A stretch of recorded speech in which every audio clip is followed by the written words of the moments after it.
Amazing. Can see a few more of you joining now. Lovely. To everybody that's just tuned in, good evening and a very warm welcome to everybody that is joining us tonight. Welcome to the Skills Surgery, where we'll be exploring how your child can break into a career in medicine, dentistry and veterinary science.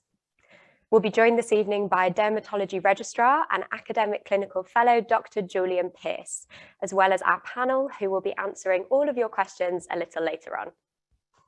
I'd like to start by saying a huge thank you to the entire student experience team, but in particular to Amy, Rianne, Alex, and Charlotte, who are working hard behind the scenes to make sure that everything runs smoothly tonight. Tonight's event is part of our Success Beyond School series, where we bring free, regular webinars throughout the year directly to parents. For anybody who I haven't met before, my name is Alicia Smith, and I'm one of our student experience managers here at Investin.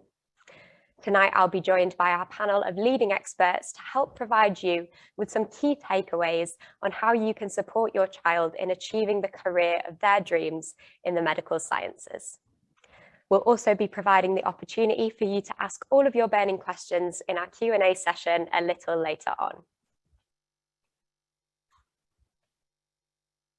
Amazing. So for anyone who doesn't know who we are at Investin, I'm just going to tell you a bit about ourselves. We were founded in 2012 with a focus on bridging the gap between school and the workplace. Since then, we've been able to expand our career offerings, and we now provide immersive career experiences for students aged 12 to 18 in 28 different careers. That goes all the way from medicine right the way through to fashion design. Our goal is to help students to choose their future with confidence and to fully maximize their potential. On our programs, we provide students with the knowledge, experience, advantage, and the network so that they're well equipped to take the next steps in their career journey. As you can see on the screen, we've worked with over 50,000 students from over 100 different countries and 4,000 different schools. It's so important to us that as many students as possible are able to start thinking about their dream career right now. I'm also very proud to say that we have an amazing score of 4.9 out of 5 on Trustpilot, and that's from over 1,000 reviews. And it's just so great to see how we're giving back to all of these students. One really important element of our programs is interactivity. And I wanted to give you a little flavor of that this evening. This will be a vital part of ensuring that you can participate in tonight's event, as here you'll be able to submit your questions for our live Q&A panel throughout the night. We're going to be using a platform called Slido. So if everybody could please head on over to slide.do on the web and type in the code Skills Surgery. So that's slide.do and Skills Surgery. You can also scan the QR code in the corner. Slido is one of the tools that we use on our programs to ensure that students are fully engaged with the content. On Slido, we can run polls, ask questions, and you can submit your feedback. You can start submitting your questions for our Q&A from now and continue to do so throughout the night. So please do let us know everything that you want our professionals to answer. We're going to launch our first poll of the evening in just a second. So just a reminder, if you haven't already, head on over to slide.do and enter the code Skills Surgery. That's with 2 S's in the middle. And our first question tonight, where are you all joining us from?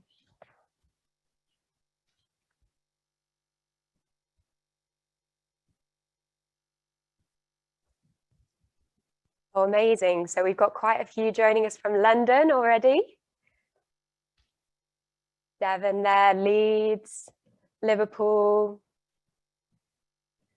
Oh, brilliant. Oh, that's so nice to see. So joining us from all over the UK, we've got Saudi Arabia in there, the UAE.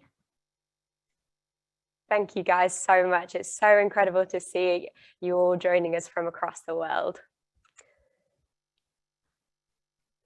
So Before I hand on over to Dr. Julian, I just wanted to talk a little bit about why we're all here tonight. We all want to help support our children to achieve the career of their dreams, whether that is in medicine, dentistry, veterinary medicine, or anything else. In order to do this, it's essential that we talk a bit about the current climate. Now, we can't deny the impact of COVID-19 on the medical sector, and substantial global investment into the healthcare industry has been predicted by the leading strategy consultancy McKinsey as we move into this post-COVID world. And we all know gaining a place at medical school has been notoriously competitive. The most previous intake actually saw the highest number of A-stars awarded ever. Some universities were reported to be offering students up to £10,000 just to study elsewhere. Our children have undoubtedly been through a lot over the past 18 months, and many are reporting finding it difficult to catch up on that lost learning and to really develop the skills that are going to be useful for their future career. So with all of that in mind, understanding the application process and what our children can start doing now to stand out has never been more important. Julian will be exploring this in more depth very soon. But just before that, I'm going to show you a short video to give you a taste of what students were able to get up to on our programs last year to help them stand out in this climate.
Amazing.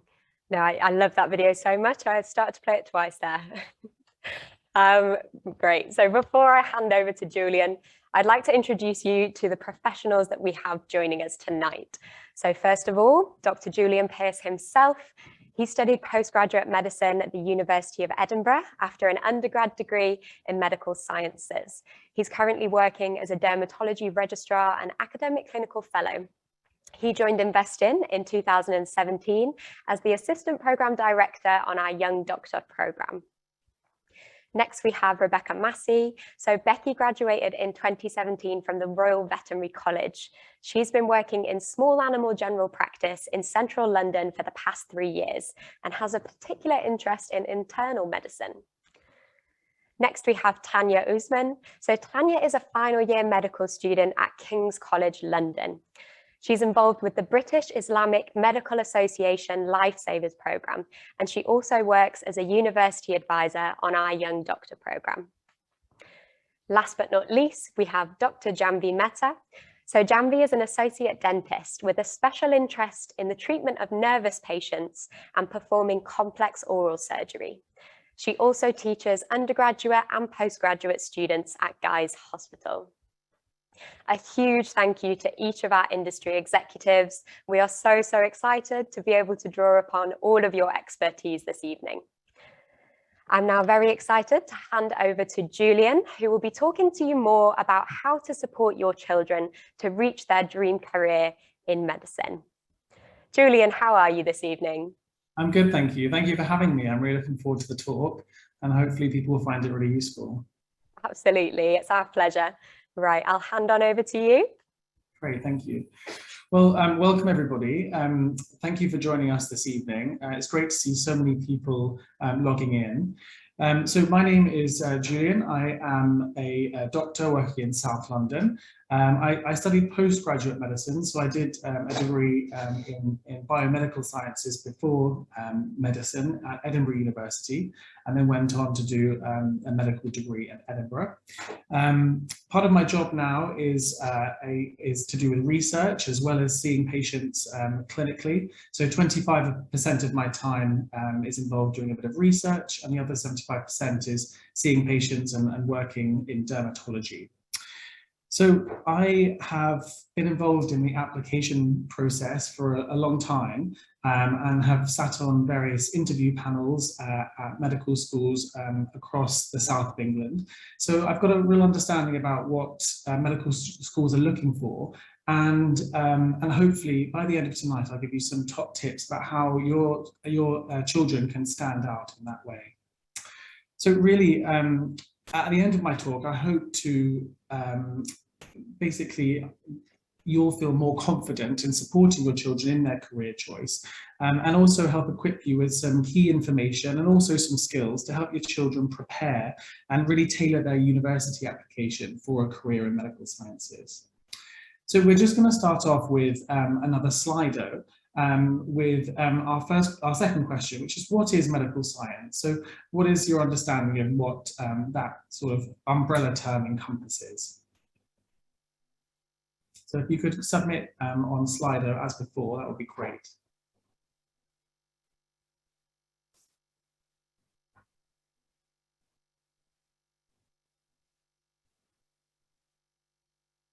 Brilliant, we've got some answers coming through. Brilliant, so we've got, so the ones that people have written the most stand out. So we've got doctors, medical research, study of medicine, study of human health and human biology, chemists, veterinary medicine, curing or treatment of illness. Brilliant. So as you can see, there's so many answers coming through here. And I think this really does highlight the fact that medical sciences is really an umbrella term for a lot of different careers. The three main careers that we'll be focusing on this evening are medicine, veterinary medicine, and dentistry. But as you can see here, there are a lot of other aspects of medical sciences where there are other career choices. And you know, for the purposes of tonight, we're focusing on the three. But really, it's very important to acknowledge that we have our allied healthcare professionals, as you can see there on the right-hand side, who play an absolutely vital and important role in supporting us and other healthcare professionals. But for the purposes of tonight, we will be focusing on the first three. If we could go through to the next slide, that'd be great. So I'd like to start off with university applications. And just an overview of this, because I think it's important just to highlight the importance of understanding each of the aspects which link into this process. So obviously, to start with, we talk about the academic side of things, so GCSEs and then A-levels or equivalent, such as the International Baccalaureate. And I know that there are parents from outside the UK joining us tonight. And it's important to say that all of what I'm going to tell you and the top tips that I'm hoping to share are applicable to applications outside of the UK as well. But in terms of the academic side of things, there are going to be the compulsory academic exams, including GCSEs and then A-levels or equivalent. And for these three careers that we're focusing on, there are going to be a minimum grade requirement. Each university is similar but can be slightly different. So it's very important when you are having a discussion and looking into which universities may be appropriate and suitable for your children to have a look at each university's individual requirements, because they will differ slightly. Some have specific requirements for GCSEs, others don't, and similarly grades can differ. So first tip is to be really au fait with what's required for each of the universities that you're considering. We will be focusing later on in the talk on work experience and going into this in more detail because I know it's been a big concern, particularly with the COVID-19 pandemic. But hopefully by the end of the talk, you will be reassured there is plenty of opportunity and maybe some opportunities that your children have already experienced that we hadn't really thought of or considered work experience before. For medicine specifically, but for other careers as well, there are entry assessments that are part of the application process. In the UK, they're called the UCAT and the BMAT, and these entry assessments form part of the application, and they test skills such as verbal reasoning, skills such as situational judgment, with also some pattern recognition and maths questions as well. So there is an extra assessment for some of these careers, but the majority will also require interview. And interviews are becoming increasingly important as grades are increasing and the number of people who are achieving high grades is increasing year on year. And part of my role specifically with Investing is to give the students a really good overview of the interview process and how they can succeed at interview when they get to that stage.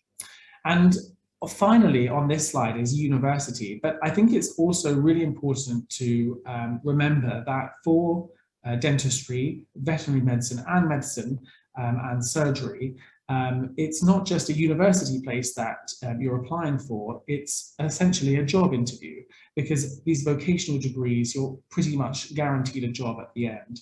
And so looking at it like that and going into your work experience and your preparing for application, thinking of it in terms of a longer term career rather than just a place at university, I think really helps structure how you, for example, word a personal statement and how you speak about your potential place at university within your interview. So next slide, please. So here are some aspects of a career in these medical sciences, and we've sort of broken it down into these 5 parts, but obviously it is a lot more broad and encompassing than this. So academics, that is obviously very important. There's a huge amount of knowledge and clinical knowledge that you have to learn. But what's incredible about a career in medical sciences is that there's opportunities to do other things with your degree and within your career, whether this is a bit of research, which is part of the route that I've gone down, where you have the ability to publish in medical and scientific journals and attend conferences, but also important to acknowledge that in terms of the academics for these careers, it is an ongoing process, so lifelong learning. A lot of the information and knowledge that I learned at medical school has changed a lot over the years since I've been a doctor, and that really is a very exciting part of being part of medical sciences in terms of the career choice. So there's so much new research and information that's coming out, and you've got to keep up to date, and lots of things will come out even when your children are at university and subsequently. So professional exams are essential, and they do continue even after you've graduated. But I think when I'm meeting students and they acknowledge that it's a career of lifelong learning and that they have given that some thought rather than just thinking as soon as university's done, that's it, I think that shows some real insight into the career because you never stop learning. The teamwork and human aspects are linked together. So these careers are very, very much about teamwork. You'll be working with other healthcare professionals, with your peers in different environments, such as the ward, surgeries, clinics. It's very, very personal and people focused, and a huge amount of personal skill and integrity and trust goes into your daily life as a professional. And I think, you know, the interaction that you have with patients and their relatives is something that they really focus on when they're looking at a candidate for a place at university. So being able to demonstrate good communication skills, an appreciation of interaction with members of society that perhaps you wouldn't naturally come into contact with, whether that be through work experience or volunteering, for example, with a charity, really does demonstrate that in a brilliant way, because you're always going to be meeting lots and lots of different people who from all sorts of different walks of life, and being able to communicate and maintain a trust and a good professional relationship with them is essential. And part of the reason why I absolutely love being a doctor is the variety. So, you know, whether that be practical procedures such as surgery or clinical examination, but also softer skills such as communication. Being able to do research is optional, but that's something that I've done in terms of adding variety to my career, medical education. But in terms of your day-to-day life, you get to work in a community, on wards in hospitals, do on-calls and attend emergencies. Also have a lot of meetings and administrational tasks. So it's incredibly varied, and that really is one of the pleasures, I think, of these careers, is having that variety. And we'll speak a little bit more about that in terms of skills now. So next slide, please. So here are the 2021 medical school entry statistics. So as you can see, there are a huge amount more applicants for the number of places across the UK. And this was a record high number with a 21% increase from 2020. So we didn't really know what COVID was going to do to the number of applications, specifically in medicine. But as you can see, it really did boost the number of people who were applying for medicine. And I think that was because you know, the medical sector got a huge amount of recognition. People also became aware that, you know, these are very safe and secure jobs. They're very practical and intellectual, with like long ongoing opportunities for professional development. And as a reflexive response to that, there was an increase in number of places and indeed new medical schools opening up across the UK. But of course, as I mentioned before, last year, A-star grades were at a record high. So this really does highlight the importance of strong application credentials other than grades. And part of that will be demonstrating skills which are essential for these careers in the application. Next slide, please. So this list here, which I've written on the slide, is taken directly from the Medical Schools Council website, which is a website that lists the essential skills and attributes that, that medical schools look for when they are interviewing and considering the application of candidates. When I looked at the Dental School Council's website, there was almost an identical list. So this really is transferable across all of these careers. So these are motivation and a genuine interest in medical sciences. So we need that passion to be there. Personal organisation, problem solving, teamwork, respect, honesty, strong communication skills, and also an insight into your own health. Now, that last one I think is very important. As I'm sure we've heard in the media, there is, you know, a lot of burnout with professionals such as doctors, and part of the application is asking the students about their life outside of school, their extracurricular activities. And part of the reason we do that is because it's a great way for the students to be able to demonstrate skills in a different context to their schoolwork, but also it really does enable them to highlight that they're able to maintain a really good work-life balance and coping mechanisms for dealing with stress, for example, with the exams at school. And I think having that as part of your discussion at interview or in your personal statement, when the students are speaking about their extracurricular activities and the skills they get from that, that's certainly one to focus on, because particularly with the pandemic, we have to make sure we're looking after ourselves as well as our patients. Next slide, please. So this is a image from Unifrog UK, which basically demonstrates that students' perception of their skill set in terms of, for example, communication, problem solving, presenting, teamwork, has changed from 2019 to 2020. So the nearer the centre is, the more confident you feel, and further out is not as confident. So as you can see, sorry, the opposite way around, sorry. So the further out is more confident and earlier, and closer to the center is the opposite. So as you can see, so from 2019 compared to 2020, there was a reduction in people's confidence in their team working, ability to demonstrate team working skills, because they weren't able to do their sports, they weren't able to do their societies and music groups, for example. However, things went the opposite way, and people felt a little bit more confident about various things, such as staying positive, being creative, aiming high, and independence.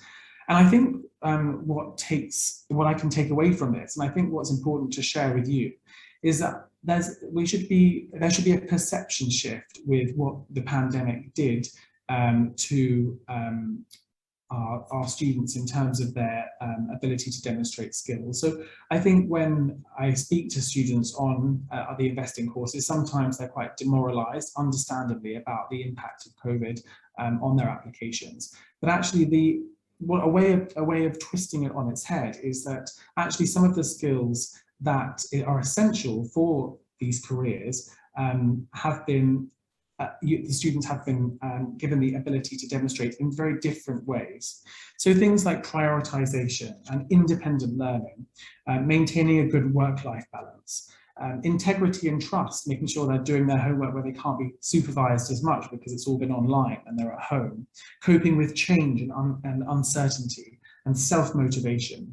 These are core skills and attributes that universities look for in students. And actually, I think reframing the pandemic and that going through that very difficult experience in terms of withdrawing these skills and thinking about them in a slightly different way can be really impactful. And I think that we should try and use this experience in a positive way in terms of reshaping how we think about those skills. So next slide, please. So what opportunities are available? So this is a common question that we get, and I understand it's been very difficult to get work experience during the pandemic and subsequently, but things are opening up, and the opportunities are coming, becoming more accessible again. In terms of medicine, each hospital will have a dedicated person who is involved with answering applications and emails from students looking for work experience. And so my advice is to be persistent and apply to as many as possible, whether that be hospitals, GP surgeries, veterinary medicine clinics, dental clinics. If you don't ask, you don't get. So I think making sure that those applications really do stretch far and wide is really important. And of course, in terms of investing, the offer of online and in-person career experience programs really has reshaped the landscape.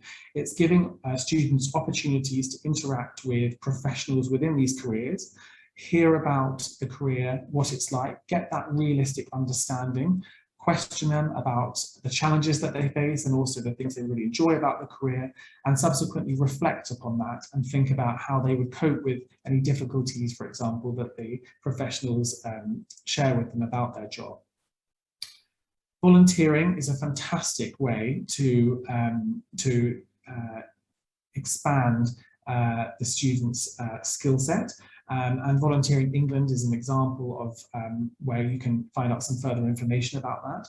Volunteering enables students to interact with members of society that they might not naturally come into contact with, whether that be the very elderly, rehabilitation services. There's a huge amount out there. And I think a huge amount of skills can be gained and demonstrated by volunteering, such as empathy, very good communication skills, adapting your communication skills based on who you're working with. Part-time work, of course, can help as well. Team working in terms of part-time work is a huge plus, and we often see that on applications. And don't be afraid to approach contacts, whether that's family or friends, your local services, and ask whether there are any opportunities available. Royal colleges also can be very helpful. I've highlighted the Royal College of General Practitioners there, who on their website do have a section for advice for work experience. And also charities such as Kissing It Better and St John's Ambulance also have opportunities and some helpful tips on their websites. So the takeaway is that any experience will develop great skills. The more you have, the more you can gain. So don't be afraid to cast the net wide. Next slide, please. So I'm just going to go through a couple of examples here. So with volunteering, as I've mentioned, there are lots of skills that can be gained from that, such as empathy, communication, and the experience of a different area of society. When we ask about extracurricular activities, such as rock climbing, is an example that I've seen on personal statements in an interview before. How do you turn that experience into something useful for the application and a skill set? Well, thinking about it in terms of team working, where communication and trust between members who are doing that together is absolutely vital to come to a successful outcome, and breaking it down in terms of those skills, reflecting upon them, and then subsequently thinking about them and how they are important in a career in the medical sciences is the structure that I tend to advise students to use. And finally, a coding class. So this demonstrates a completely different skill set. So perseverance, logical thinking, and problem solving. Again, all incredibly relevant to a career in medical sciences and our day-to-day jobs. And utilising and understanding those skills within these different contexts, you can really help draw out these skills, reflect upon them, and subsequently think about how you can develop them further in your future career. Next slide, please. So here is a summary of what we would consider a well-rounded applicant to be. So it's not just a list of interests and activities, it's really a reflection on what skills that the student has demonstrated within those activities and interests, and then subsequently how they have related that to their future career, whether that be team working, leadership skills, empathy, good communication, but also coping mechanisms, dealing with stress and avoiding burnout, as I've mentioned before. And that really is essential for a student's application when they're thinking about their extracurricular activities. How do they deal with the stress at school, avoiding burnout with exams, and how can they take that forward into their university life and also their future careers? So balancing study and work with everything else. So how to write and talk about the interests, activities and achievements, and then link it forward to your future career. So using that stepwise approach that I've mentioned. And finally, what's very, very important is that the students do have a realistic understanding of the career. They can really achieve that through speaking to professionals, hearing about their day-to-day life, asking some poignant questions, and getting that work experience, whether it be online or in person, and interacting with professionals and asking those questions. So next slide, please. So future ready now. So what can you do right now to help your children with this process? Well, I would recommend writing a diary with your child of all their experiences. So have a sit down, break down what they do, whether that's extracurricular activities, whether it's specific classes that they do, whether it's projects that they've been involved with, whether it's volunteering, for example. Write a diary of those experiences. Think about what do they enjoy about them? What skills specifically can be identified in each of these activities? And link that to those skill sets which are essential for these careers. Look on the university websites. They often give you the skills that they are looking for within the applications, as well as the medical and dental school council websites. Link that to that process. Step 3, so get talking. So discuss skills in the context of a future career. So you may have identified those skills, but break them down and think, how can I develop these further? And why are they important in a career in medicine, in veterinary science, and in dentistry? How can we demonstrate that I'm doing things right now which are directly relevant to using these skills in my future career? And step 4 is be creative in identifying these skills and make these part of a routine. the more you start thinking about it, the more you realize that actually they've done a huge amount already, and that these skills are already being demonstrated in different ways. And you may highlight areas that actually need a little bit more development and work. And doing that now early on will really enable you to have a really good plan with your child to develop their application further. Next slide, please. So here are our top takeaways. So experience really is everywhere. So encourage that process of reflection on what they've already done, breaking down those list of skills through their activities. Talk to your child and help them develop their strengths. What areas do they feel they need to improve on? What areas do you think need improvement? And create a plan together. What are the next steps? And empowerment really is key. When I interview students and I read personal statements, something that really helps someone stand out is passion and enthusiasm. So empowering them to develop these skills further, to think about their future careers and how they can develop the skills and reflection in that way is absolutely key. And the more they do, the more they enjoy it, and the more that shines through within their interview and their personal statement. So I think that draws my talk to a close. So I hope that's been useful. And yeah, happy to answer any questions in the Q&A. Amazing. Thank you so much, Julian. Those are absolutely brilliant insights. I personally really like the takeaway of empowerment is key. That's something that I think is so important as our children start looking towards their future careers. So thank you again so much. So we mentioned earlier this evening about what a great opportunity that our programs can offer for your child to start developing those professional skills now, and essentially just prepare them for their future. So I wanted to take this chance just to let you know a bit more about our programs. Our summer experiences give students a 360-degree, fully immersive experience of working as a medical professional in London. Under the guidance of industry-leading professionals, such as Dr. Julian there himself, students will benefit from authentic career simulations, interactive activities, inspiring site visits, personalized career guidance, and networking opportunities.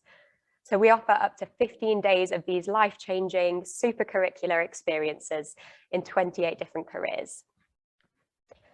These summer experiences allow students to be fully immersed in their future career, so they can really stand in the shoes of a professional and, as Julian mentioned, get that realistic understanding of their career. For example, on our Young Doctor Summer Experience, students will be entering a teaching hospital, so they can experience what doctors do on a daily ward round and interact with multiple healthcare professionals. For our Young Vets, they'll explore a range of veterinary specialties, taking on the role of an equine vet and observing hydrotherapy techniques on horses. And finally, for our young dentists, they will take part in activities that are usually reserved for university students, such as drilling, suturing, and taking impressions on phantom heads. As Julian mentioned in his fantastic presentation, medical schools are looking for motivated, well-rounded students who show that passion and dedication for their career. And our summer experiences really provide students with those skills required to get that kickstart. And it's not just the medical sciences, we do also offer programs in 28 different industries so that your child can find the right path for them. Now, there are some important dates on the screen for our summer experiences. I'll give you a minute to note these down if you would like. But don't worry, all of this information is readily available on our website.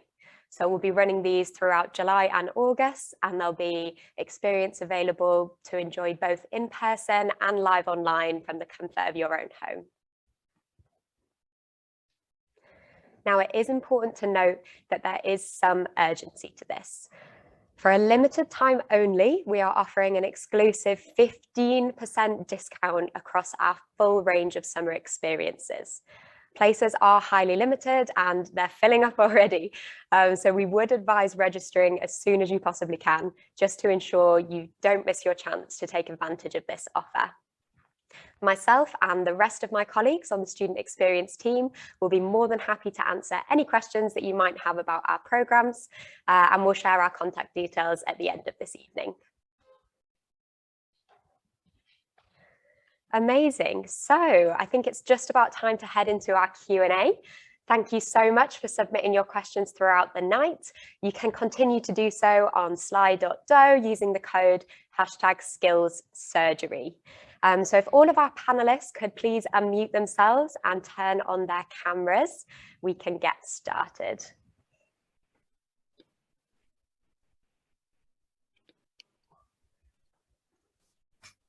Amazing. So I mentioned earlier, we introduced Julian, Becky, Tanya, and Janvi to the panel this evening. Just make sure we can see all of you now.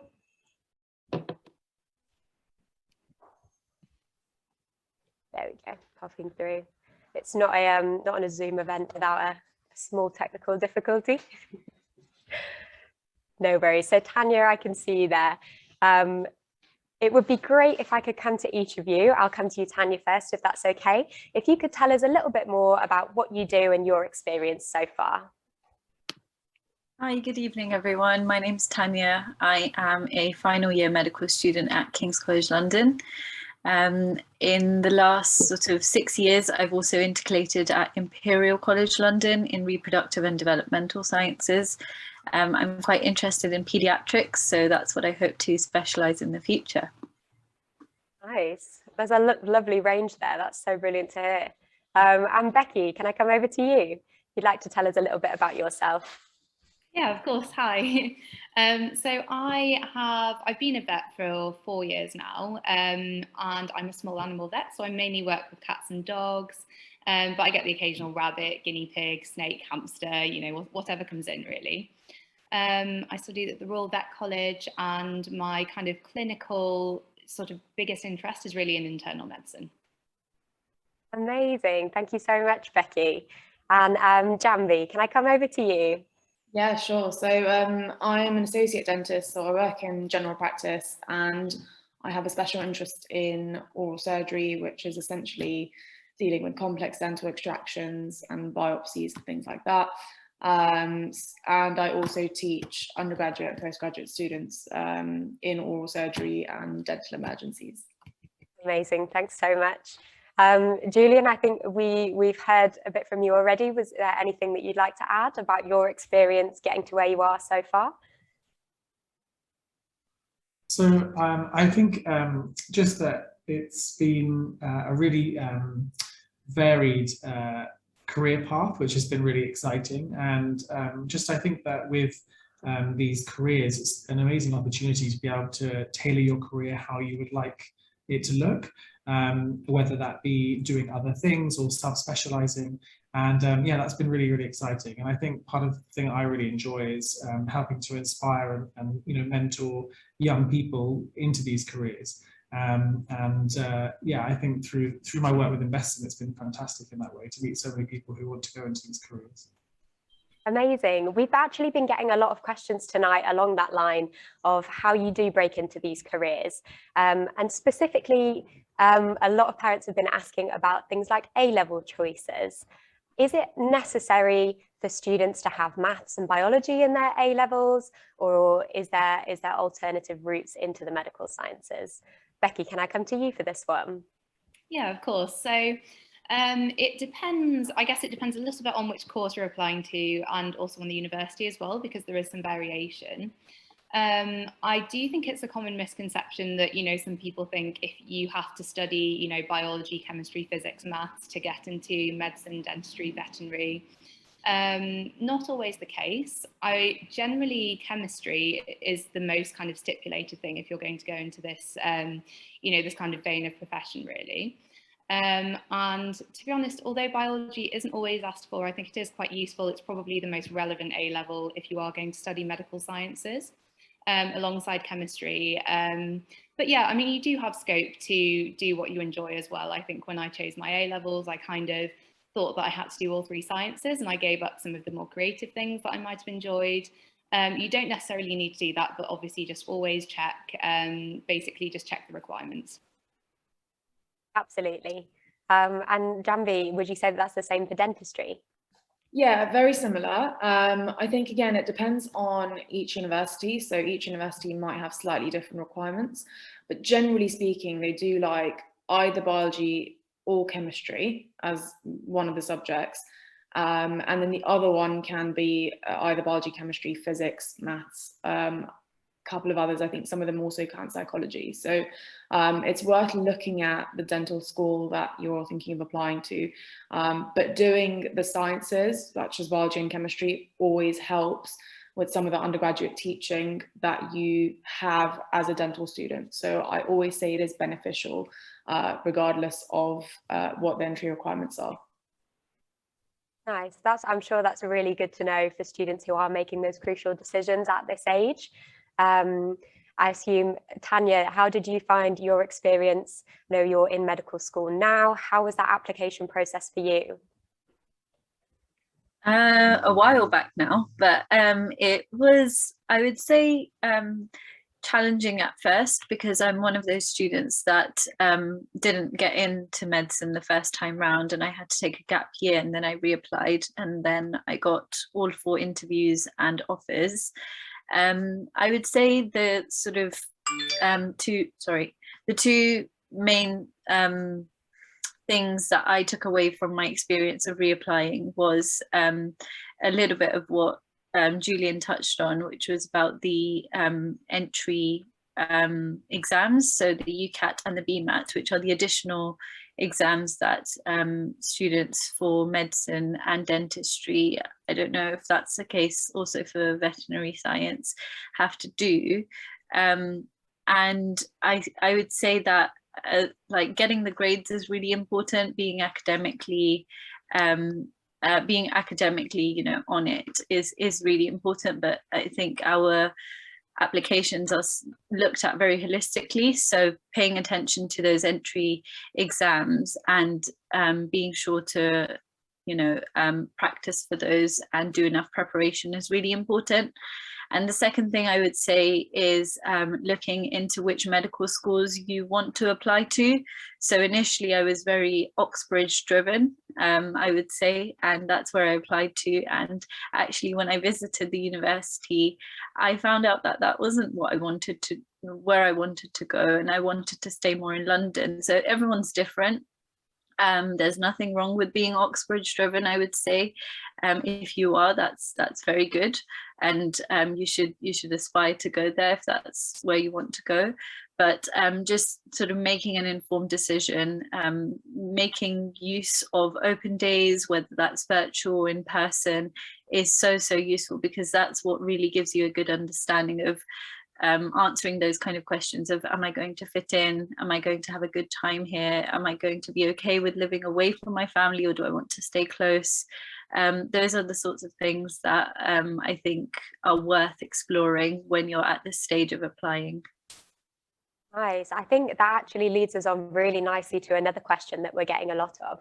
In terms of medical schools, when you're applying, I know there's sometimes a lot of focus on rankings. Is this something that really matters when you're looking forward to placements, or do you have any of tips or your experiences you can offer there? So in terms of the university that you attend, in terms of medicine, and I'm sure the others, everyone will come out at the end, as long as they pass their exams, with the same degree. And that degree is the same degree wherever you have studied. So just because you have attended a specific university doesn't give you any advantage over jobs wherever you choose to apply for a job afterwards. And I think that really does, I think that's really important, because a lot of students do ask me about that. They really worry about it. And I think my overall piece of advice is you should apply to places that you think that you will thrive in and that you will be happy in, and that will look different to different people, whether that's location based or what the university offers, but ultimately you're going to do the best where you're the happiest. And ultimately you're going to be coming out with the same degree as other people, so don't worry about it. In terms of rankings, so when you do finish your degree, where you apply for a job as a doctor is determined on a ranking system, and that's sort of how well you've done your exams. But again, I would say that you will do the best where you're the happiest, and I think that really should be the overall message. That's a really good piece of advice there. Would you say that that's echoed Becky and Janvi and the other medical professions? Yeah, we're getting some good nods from that one. Exactly the same, actually. So there is a ranking system as well when you're applying for jobs or training posts within dentistry. However, like Julian said, it does, wherever you kind of end up, it really what you get is what you put in. All the posts are really good, so it's just about making sure it's right for you, and then it doesn't matter so much. But there is a ranking system, yes. Talking about finding what's right for you, when did you find your speciality within your profession? Okay, so for me, it was I did my so after you do 5 years of dental school, there's a year that you do in foundation training, which you work under essentially a trainer while you're out in the real world. And then following on from that, you can either go on to do some hospital training or just get a job as a general dentist. So I decided to do a year in hospital in MaxVac, so oral and maxillofacial surgery. And then following on from there, that's what sparked my interest in oral surgery. And then that's how I chose my specialty. Now, similarly, there are other avenues that you can go down within dentistry. So there's lots of different specialties within dentistry, whether it comes to root canals, endodontics, or gums, periodontics. So you can do training posts which are relevant to certain specialties if you are interested, and then that can further inspire or the other way, or demotivate you from doing that specialty. So that's how I chose what I wanted to do. How about you, Becky? Yeah, for me, it was mainly when I went into clinical practice, actually, that I found out what I really enjoyed. I always thought that I would love surgery, and it's not that I don't enjoy surgery, because I do, and it's still part of my day every day. But it was actually when I got to kind of handle my own medical cases, and it was my decisions and my diagnosis, treatment plan. That was when I became really passionate about medicine. So it was definitely kind of on the job that I realised what I enjoyed. Was that the same for you, Julian, as well, that you found this once you started working in the role? Well, I actually went into medical school wanting to be a fertility doctor, and then changed my mind probably 5 times when I was at medical school, and then subsequently when I became a doctor, wanting to do GP and A&E and various other things. But I think it's actually a really common scenario, definitely in medicine. So students will often say, well, I want to go to medical school to be a surgeon or to do this, that, and the other, which is fantastic because, it is a source of motivation and drive. But often when you experience the specialty and you maybe speak to people and you experience other aspects of the career, we often find that people change their minds, and also other life aspects will impact upon your career choice as well, or your specialty. So yeah, I think for me it's been a crooked path, but nevertheless I've ended up where I'm happy. So I think that's the main thing. Nice. I'd be really interested to hear your perspective, Tanya, as well. Have you found that your interests have changed as you've gone through medical school? Oh yeah, absolutely. I think I'm one of those people that finds everything interesting, which is a good thing, but it's also a bad thing, because I remember my first day in microbiology, and I was like, yes, this is what I want to do for the rest of my life. And then yeah, that changed very quickly because I'm not a huge lab person. And I would say that in medical school, once you're here, there's so many opportunities to experience all sorts of specialties. So we go through rotations in absolutely every specialty. So whether that's the medical specialties or the surgical specialties, right now I'm on my GP block. So I do sort of consultations by myself under supervision. You get a real flavour of all the different specialties within medicine and surgery. And then it doesn't stop there. So once I'm a foundation doctor, I'll be going through another set of rotations. Then we call them jobs. And that also gives you an idea of what you might like. And as Janvi said, you know, what you might like, but what you might not like as well. So eventually, I think most people get to the specialty that they want to do through either really loving a specialty and having a really good experience on it, or ruling out all the specialties that they don't want to do. And either way is fine. And for some people, it's, you know, very quick that they decide what they want to do and they go through with it. And for other people, it takes years. But either way, you know, as long as you're happy and you feel, I guess, intellectually, but also just personally fulfilled on that job, I've heard that that's the best way to approach specialties. Amazing. Now, I actually have a more specific question for you, Janvi. So if somebody's wondering, what's it like being an associate at a dental practice, and do you find that you need a very businessy mindset for that sort of role? Is that something that you pick up along the way? That's a really good question. So it's first of all, there's a lot to kind of manage as an associate dentist. In the UK, you've got the NHS, and then you've got private dentistry as well. So there are certain targets that dentists work towards in a dental practice, and the running of a dental practice is very business focused. So you do sometimes have to have a little bit of kind of business acumen, if you like, to be a successful dentist, but that's actually really interesting rather than something that most dentists don't like. So I'd say it's more important if you want to own a practice, so if you want to actually be a practice owner, but as an associate dentist, you have a lot of support and advice from your principal, so the person that actually owns the practice, and your fellow dental peers.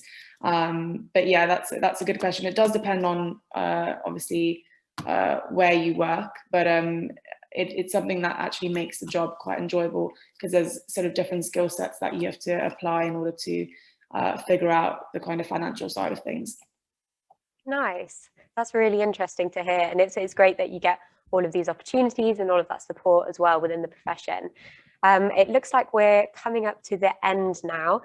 So just before I take our final question, I want to let all of our parents know that the feedback form is now live on Slido. So if you could head back on over to slido and let us know what you thought of this event and what else you would like to see in the future. As well, if you want to catch up again on anything that you've heard tonight, the recording of the event will be sent round to all registrants tomorrow. So don't worry about any of that. So last question. If you could go back and give your 15-year-old self some career advice, what would this be? I'd love to hear all of your perspectives on this. So Becky, should we come to you first? Yeah, so I mean, definitely I would do it all again. I'm very, very pleased that I kind of chose veterinary quite early on, and sort of, set that as my goal. I think I decided when I was about 14. I think if I was going to do anything differently, it would probably be to just relax a little bit about the process. It can be quite stressful when you're applying for, these competitive degrees, but actually, you can really just you can boil it down into something that is actually much more approachable and much more simple. And that kind of everything that Julian was talking about, kind of identifying your own skills, establishing those skills, does that fit into the profession? And you should be well on your way if you're kind of making all those initial steps. Amazing. And Julian, how about you? I think I definitely would do it all again. I think what I did on my work experience and my my volunteering before I applied was I did genuinely keep a diary, and I think that is that's something that is really important to do, and just to be, I think I would say to myself, just being ongoing, always really reflective on the experiences that you're having at that age, the conversations that you have with people within that career, and think about your own personality and how you can develop these things ongoing to be the best doctor that you can be.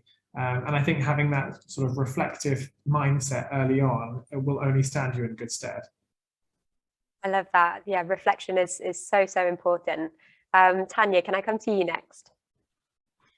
I've loved being a medical student so far. I think if I were to go back, I wouldn't change much, but I think there are things that I've learned in medicine now that I wish I knew before. So specifically about the application process, as I said, you know, just choosing universities carefully, paying more attention to the entrance exams.